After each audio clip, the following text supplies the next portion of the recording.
আমরা ভারতকে যে দিয়েছি সেটা ভারত সারা জীবন মনে রাখবে। ভারতের মতো বন্ধু থাকলে শত্রুর প্রয়োজন হয় না। সাম্প্রতিক সময়ে জোরালো হয়ে উঠছে জনসাধারণের মাঝে প্রচলিত এই ধারণা।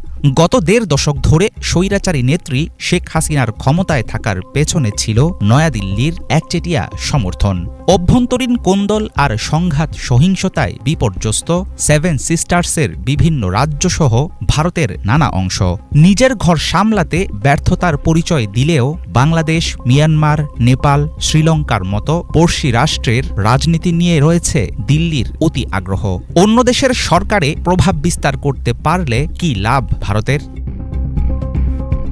বাংলাদেশ নয়, দক্ষিণ এশিয়ায় ভারতের সবচেয়ে বড় মিত্র ছিল শেখ হাসিনা সরকার। হাসিনার আকস্মিক পতনের মধ্য দিয়ে সামনে এসেছে নয়াদিল্লির কূটনৈতিক ব্যর্থতা। সবসময়ই প্রতিবেশী রাষ্ট্রগুলোতে নিজের পছন্দের সরকার প্রতিষ্ঠা করতে চেয়েছে ভারত।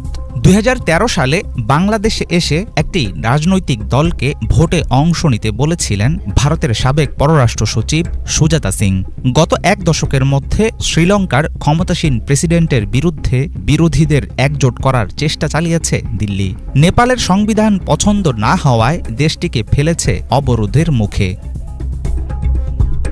ভারতের ভূমিকায় সবচেয়ে বেশি লাভ ক্ষতির শিকার হয় ভূখণ্ডগতভাবে নিকটতম প্রতিবেশী বাংলাদেশ। স্বাধীনতার পর থেকে ঢাকার রাজনীতিতে দিল্লি কিভাবে আর কতটা নাক গলিয়েছে সেটা নিয়ে হয়েছে বেশুমার তর্ক-বিতর্ক। এখনও চালু আছে সেই আলোচনা। দক্ষিণ এশিয়ার অন্য দেশগুলোর তুলনায় আকার, অর্থনীতি, জনসংখ্যা বা সামরিক শক্তিতে এগিয়ে থাকায় এক ধরনের আধিপত্যবাদী মনোভাব দেখাতে আগ্রহী ভারত। তবে বর্তমান বিশ্বের জটিল পররাষ্ট্র সম্পর্কে এমন মোরলীপনা খুব একটা ভালো চোখে দেখা হয় না।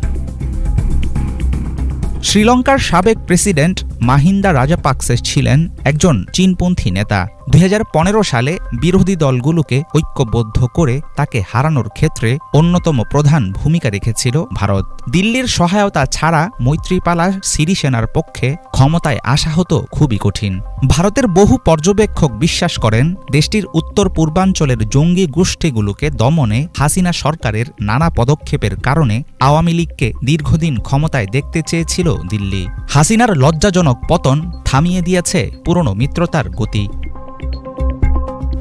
গত কয়েক বছর ধরে অবনতি হচ্ছে নিকটতম প্রতিবেশীদের সঙ্গে ভারতের সম্পর্ক। প্রায় সব সময়ই পাকিস্তানের সঙ্গে দেখিয়েছে প্রকাশ্য শত্রুতা। পানি বণ্টন, সীমান্ত নিয়ে দ্বন্দ্ব ও প্রভাব বিস্তার নিয়ে চীনের সঙ্গেও আছে মতবিরোধ। কঠোর অবস্থান নিচ্ছে নেপালের মতো বন্ধুরাষ্ট্র। সব মিলে দক্ষিণ এশিয়ায় একঘরে হয়ে আছে ভারত।